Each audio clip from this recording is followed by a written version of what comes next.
morning, and you're welcome to a special edition of Global Business Insights focused on yesterday's Nigeria monetary policy decision.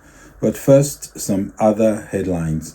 Shares of Trump Media and Technology Group surged yesterday. Trump Media, trading under the ticker DJT for the first time, opened up 41% at $70.55 on the Nasdaq, with shares briefly halted for volatility right after the open. The value soared when it went public yesterday, with the stock up more than 16% on the day. Trump's ownership stake, it was reported, could fetch him more than $4 billion. Is this a case of politics blurring clear market vision, as many have were concerned that the fundamentals do not quite support the valuation? Also, cocoa price predictions are a hot topic, as supply issues and demand for chocolate ahead of Easter has the commodities value soaring higher. The price of cocoa has surpassed for the first time $10,000 per metric ton. Major producers also reported to be facing issues. Ivory Coast and Ghana have been hit by a combination of heavy rain, dry heat, and disease of recent. But back to Nigeria and reactions to yesterday's Monetary Policy Committee meeting. The Nigerian Policy Committee Monetary Policy raised the policy rate by 200 basis points to 24.75%, raising the cash reserve requirement for merchant banks and tweaking the asymmetric corridor, keeping other parameters constant. We will focus later on reactions that are still coming to the decision. Governor Cardoso also said while he was questioned at the MPC forum that Binance does not come under his watch, but under the Securities and Exchange Commission. First, listen again to the governor, Dr. Yemi Cardoso, an excerpt from yesterday's address. The committee's decisions are as follows. 1. Raise the MPR by 200 basis points to 24.75 from 22.75%. 2. Adjust the asymmetric corridor around the MPR at plus 100 to 300 basis points, to minus 300 basis points. 3. Retain the cash reserve ratio of deposit money banks at 45%. 4. Adjust the cash reserve ratio of merchant banks from 10% to 14%. And 5. Retain the liquidity ratio at 30%. Considerations. The considerations of the committee at this meeting focused on the current inflationary pressures and the need to anchor inflation expectations, as well as ensure sustained exchange rate stability. These considerations underscore the importance of the CBN's commitment to the price stability mandate and the need to urgently bring inflation under control to ensure that purchasing power of ordinary Nigerians is restored in the short to medium term. Members noted the continued rise in headline inflation, driven largely by food prices because of supply shortages and high costs of logistics and distribution. The committee, therefore, was of the view that addressing food insecurity is key to containing current inflationary pressures. The committee, therefore, called for the full implementation of the federal government's agricultural policies and programs to improve food supply, and further advised for broader fiscal consolidation, particularly on the improvements of tax collection and tax to GDP ratio. It was still a hawkish decision, though more dovish than what we saw last month, as the Apex Bank unapologetically increased their focus on bringing down inflation to achieve real interest rates and decent growth in a macroeconomically stable environment.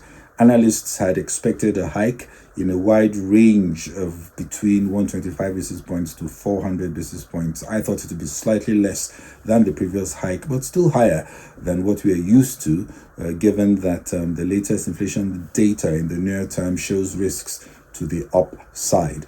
The previous hike was a strong one, and understandably so, given that there had been no meeting for over half a year.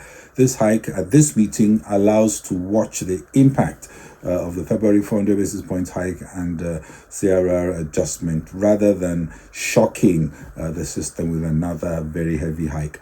The bank has cause to celebrate that the Naira, since a March 8 low, posted steady gains of about 13 to 15%. The gap between the Naira's value on the official and unofficial market has also narrowed significantly, as it reportedly cleared all legal outstanding foreign exchange obligations and sold dollars to registered BDCs, bureau de change, at the rate of 1,251 Naira to the dollar.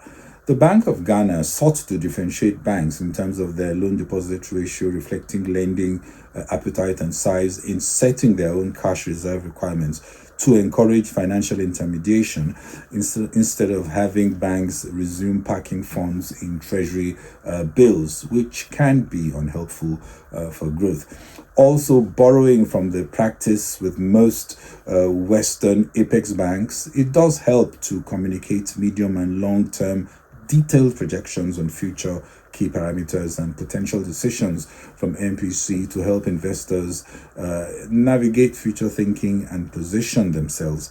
I spoke with quite a few senior economists, and as you would expect, I got extremely divergent views and opinions on the address yesterday. Looking forward, all agree that inflation should still be high in the second half, possibly falling to 23% by year end.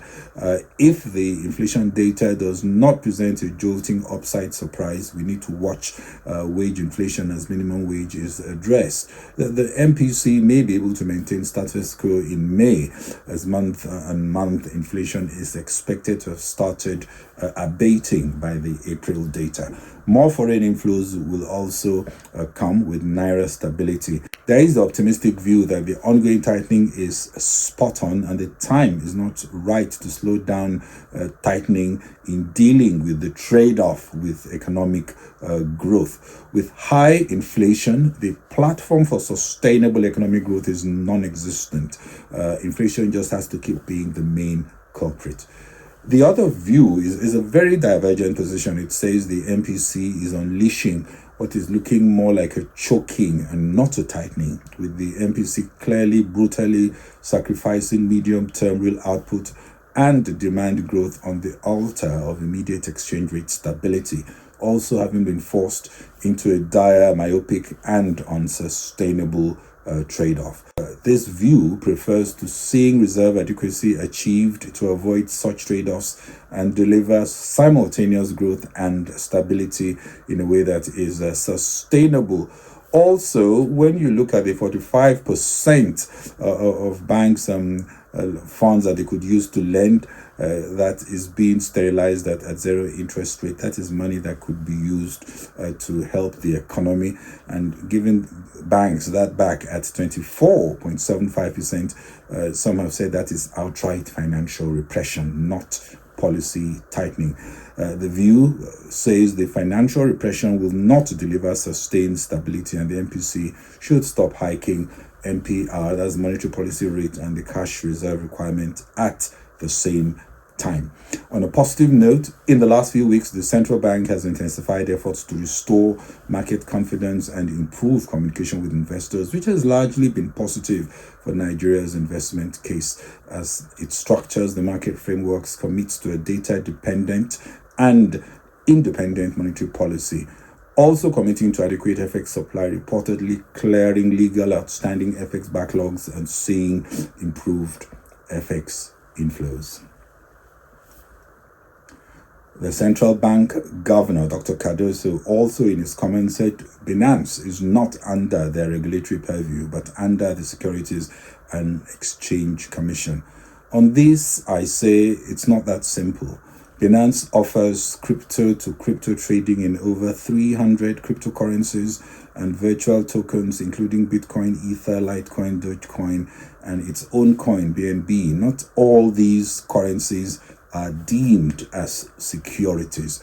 In the US, cryptocurrency exchanges are regulated by several agencies. The SEC primarily focuses on regulating crypto platforms rather than the cryptocurrencies themselves. They oversee matters related to securities, including initial coin offerings and security tokens.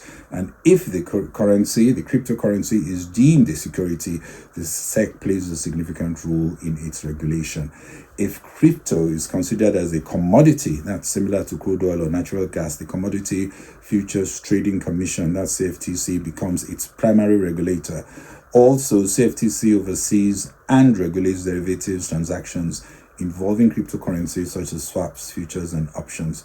Still in the US, cryptocurrency exchanges also fall under the regulatory scope of the Bank Secrecy Act in the Financial Crimes Enforcement Network, which is the Department of Treasury that looks after that. Cryptocurrency exchange service providers must therefore register with FinCEN, implement anti-money laundering and counter-financing of terrorism programs, and maintain appropriate records and submit reports. That's to the Financial Crimes Enforcement Network. So it's not so straightforward.